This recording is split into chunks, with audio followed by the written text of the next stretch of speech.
Okay, not to give all our trade secrets away, Rob and I, VK2QR, have got some different ways. We either use heat lamps, or if we've got a bit of a quicker job, sometimes we'll use a heat gun.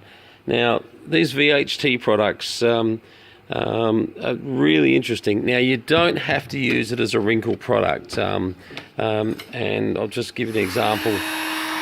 What we're doing at the moment is we're basically heating the surface. Now, before we painted this, we heated the surface.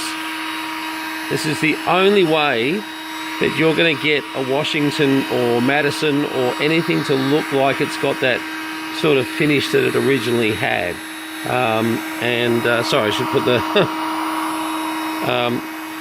and what happens is, it will bring up that slight wrinkle, but it will also adapt itself to the previous... Sorry, I'm just following my red line here. It'll adapt itself to the previous sort of culture that it's been living under. So if it's had a bit of a ripple finish on it, or a furry finish more so would be a better explanation of the Madison and the Washingtons. By using, and I do mean a very thin coat, you don't go crazy. The more you put on, the more you've got to sand back when you get it wrong. So just remember that. I've actually got a couple of spray booths which we use for this generally, but I just wanted to do a very quick mock-up here. And if I just bring this over, that might fit a bit better. Just to show you, instead of using spray booth type circumstances, how you could be doing this and still keeping your dust level down. And dust is just not your friend when it comes to spraying. I've done everything from commercial car spraying to very non-commercial. I started with some pretty bad jobs, I can tell you. But the idea is that you're getting fluency across this, and what was basically a very rusted out looking case from before, all around the back it was all salt, like this thing had been on a boat. Which is interesting because the person who sold it to me runs a company in antiques that looks pretty much like he might have seen some water. And what I've found inside the radio, I think I've found a few problems which are definitely to do with water. But anyway, let's not prejudge until... now there's a good point too. With your cord, when you get to this stage, I mean, keep your cord away, but when you get to this stage, you really can't hurt the paint. It's not like you're going to make a knock in the paint. If you were in your first 30 seconds and your cord was to hit the paint, you really do need to just stop for a second. Just get your can of VHT, give it a hit again, just knock it over, and you will be surprised. I've got to be honest, this is more of an invention of VK2QR, Rob. And Rob's a great mate of mine, and together we come up with good ideas, together. But I've got to say, lately he's had a few good ones. And this VHT wrinkle paint's about $8 a can. And if you email me, I can give you the supplier of it. It really is cheap for what it does. Now, obviously, if we could make a cover come back to looking like this, which, if you look at the previous videos, this cover was shit. When the radio got to us, I'll just turn it off for a minute. The radio was just, even cosmetically, the covers were shit, the sides were shit, the speakers are shit, the speakers have got holes in them. I think the common word here is shit, and you can really bring those up.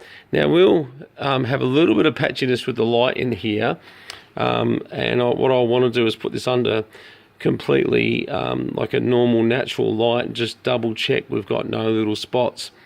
Now, in the case you do get a spot, let's say that there's like a circle patch somewhere there that you just think, oh man, did I miss it, or is it just am I going crazy? It's really not a problem. Once again, heat up the panel, make sure the panel's hot, so feel underneath. And that should feel hot to touch, to the point where you can only hold your hand there for a little while. And basically, once again, give it a respray. Just a very soft respray. This VHT wrinkle, let me tell you, we use a commercial brand of this for our guns, and I've got to be honest, for the time it takes me to clean a gun, when Rob showed me this in a can, I thought, oh, you're kidding, I'm not cleaning my guns. As you guys know, I'm building new workshops at the moment, and we're putting in a spray booth and some things, like a big one, but you see what, this is part of what we've got to do, where this person has absolutely ruined this speaker. I mean, we can fill these holes, we can drill them so we can take off that notch on the top, and we can actually fill them, and because it's still got that same finish there, we can make that sit next to that. Quite seriously, we would take the front off that one there, and we would put it onto this one, because this one's so shoddy. The scratches, this is just not even a speaker that I give my worst enemy, but apparently to someone else it seemed like it was a great speaker to sell for lots of money. And the only issue with this case here is that this really is no different to like, for instance, we're doing a mirror at the moment over here on this Porsche, and just let me close something. Scotty, I'll give you a call in a second. And this mirror on the Porsche, we need to sand that. It's got a small mark in it, but we need to sand the whole mirror. The mark, there'll just be a slight bit of filler that we'll put in there. But, you know, it's what it is. Some things you can get away with more than others. Porsches, unfortunately, because of the round, lots of curves, lots of things that, you know, when you're starting to try and sand it out, where a Holden, HR Holden there, but it's V8 in it, lovely, because straight lines, very good, easy to work with. Sam's convertible up the top there, same deal, pain in the ass to work with. So in theory, if we can panel beat this speaker here to the point where you can see the dents in it. It's probably harder on video, but right there there's a deep dent, and right there's a deep dent. So basically what we have to do is sandblast the entire case, and the real question is it worth doing if in fact we're going to use this cleaned up, and we'll clean up these edges and we'll get these looking better. I can't say they'll be perfect. The only possibility we see with this is basically masking off this whole area around the front and sanding this all back, take that off, and just trying to colour match this silver here. And that's the bit we're not confident that we can get, you know, as nice as what President got them. But you know, we may give it a try. We've got nothing to lose. So the question will be, all right, so we'll be able to make this cover here, that same look, the same on there. And if I was, actually I don't want to touch it up. I was just going to say if I put a bit of spray on it, but I really don't want to touch it right now. More for the fact that we want to lightly rub this down. We want to fill this here, fill this here. I can get this so you won't even know that was there. What I can't do is keep that nice furry feeling that that's got. So I'm going to have to fill from the underside, and this here is going to have to be really very softly. And the question is, will you always see those two dots? Well, I may need to spray just a little harder in those areas. I may put a couple of coats across it just to try and disguise it a bit. But I think to some degree, you know, if you look really, really close, you'll probably see it. But at least that'll give us a Madison, once it's working, with, you know, some good quality cases, and also, you know, sort of, to see how that heat's going too. Yeah, that's lovely. That's nice, actually. We should find, if we touch it on the side, there should be no paint on my finger. So, you know, so just timing that. That was about 10 minutes to do that entire piece, and that's touch dry now. And Normally we like to then just leave them for another hour or so. Hey, if you leave them overnight, no one's going to complain. But so, you know, sometimes, you know, the world gives you lemons and you've got to learn how to make lemonade. Well, this President Madison from the guy that ripped me off, well, you know, it's just what it is. But one by one, you can see we'll construct a theory. The big question is whether we need to write off one of the Madison speakers, because there's a hell of a lot of body work in this here to get this right. And some people would say, bullshit, this is not that hard. But trust me, paint has a habit of making you a liar. Now, this here, when you look at the top of this, you can tell that I've not had to panel beat anything on there. Everything's, you know, pretty right. Well, you'd be wrong. I did have to panel beat it. I just wanted to sort of play games with you. This case, both bottom and top, has a from this to here, has had a big hit on the bottom side here, and so it was causing it not to fit properly, and the case was elongated. And so getting the case straight actually took us a little while. And once again, to do that, we heat that up and we just keep on pressuring it until we get that into place. Now, I still need to heat the bottom up, and that's going to need a lot of heat, because this is actually fairly, you know, fine, as you can see.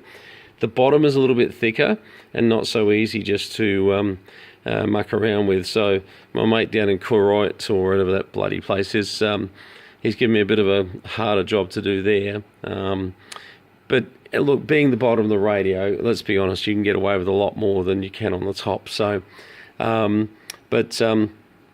yeah, and actually I'm very happy with the way this has come up, because you can't see anymore that this edge sticks out here and this edge sticks out here. It's starting to look extremely linear now, and you might even pick up in some of the earlier shots of this that, hang on, something doesn't look right. Well, it didn't. Luckily, it didn't have this effect here with all these big, huge bumps. Bloody, I mean, I just don't know who does this. I mean, so in actual fact, the plan, I think, really, unfortunately, it still means I've got to fill this, but I do want this look on the top of this to come through. Look, I can sand it off. But just let me heat this case a little bit. But I just want to show you something. What we're doing, we're just heating the back of the speaker case for a minute. I'm just going to bring it up to temperature a little bit. And as you can see, it does actually heat the paint, because the paint starts to get more glossy. Now, all I'm going to do, I was just thinking if I've got any paint left in that tin, actually. I'm just going to bring that a little bit further apart from there. And I might just take my piece that I'm so happy with, put it over here, and before I make a mess of it. But I just want to show you what happens when we take a shocking looking speaker with holes in it, but we know that basically it's got the right surface on it. So all I'm doing, I haven't even touched it, and I will have to sand this back, by the way. All right, I'm just touching that up, but I'm doing it because I want to show you the effect of where the heat comes in and just what happens to it. And we've actually got a little bit too much on there because it's getting so cold out here. And this is another thing, guys. Try and do your paint work. Yeah, a little bit. Yeah, well, we'll end up rubbing that back. One coat too much on the front. On the back section, I'd like you to sort of look at the back section, because that's really more where we're going to show. I may be able to get this to mould in there okay, I don't know. But I noticed the can was right on the end of the can, and it did start to squirt a bit. And if we don't let that cool down a bit, let's have a look. You should see the red come out of it, slowly but surely. I suppose I could turn that off. The only reason I haven't turned it off is I'm thinking it might need a bit more heat. But yes, this is I'm going to need to sand this down. There's impurities in there that are just very obvious. And the problem I've got is when I sand it down, I'm back to this position here, quite surely. It's that's not going to be a winner for us. So what we'll do is we'll sand this back.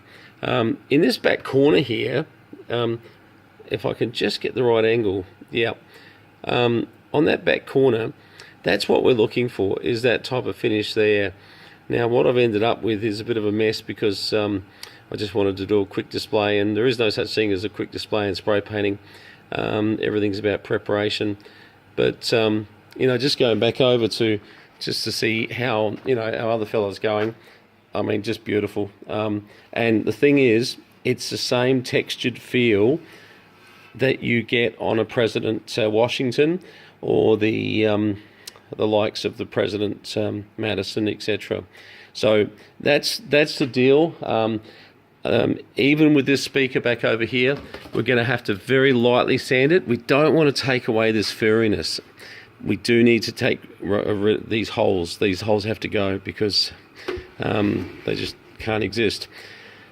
The other comment that you might make of fixing this speaker is, why don't we bend up another case? Yep, that would be a reasonable thing to do.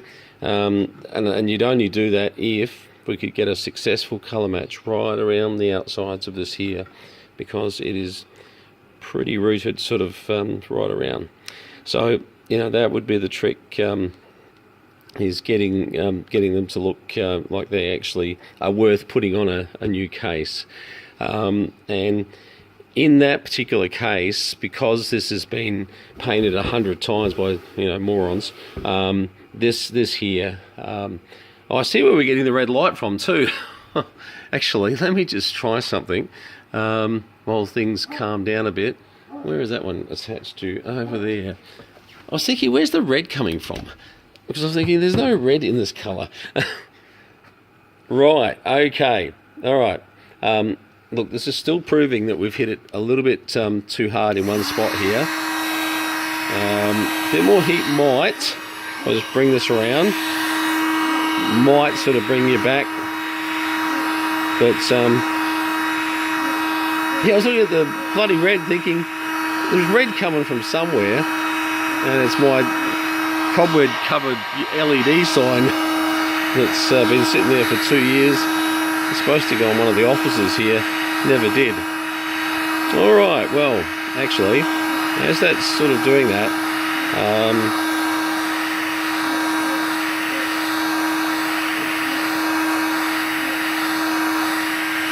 right, okay. So we'll just take that off for a minute, and I think this is recoverable, mainly from this patch onwards here. Once we rub that out, we'll get rid of that, and we'll just we're going to have to really lightly sand that, fill these two holes, but from there onwards, I'm liking what I'm seeing, because it's still feeling that furry feel, and it's keeping that furry feel. I just want to compare it to the furry feel that I'm feeling here. There. Okay, so that's sort of a bit of a 101 on what we've, you know, got to do. But, you know, like anybody that thinks that President Madison has been, you know, the biggest bargain on the planet has got to be joking. We're probably going to put, you know, 10 or 15 hours into this. By the time I've electronically fixed it, panel beaded it, painted it, and you know, and I mean, you know, we won't accept anything than a first-class job. It's going to be interesting. So, okay, all good. I've just had a SMS from Strictly Ham, so I need to get back to him right now. So I shall say 73s on this video. And just, you know, really the basis of this video is VHT Wrinkle Plus. Start playing with it if you're doing something with covers. It's extremely good stuff. And if you're the guy that sold me all this, yeah, you're a really nice guy, mate. I hope karma really gets you. Righto, 73s, cheers.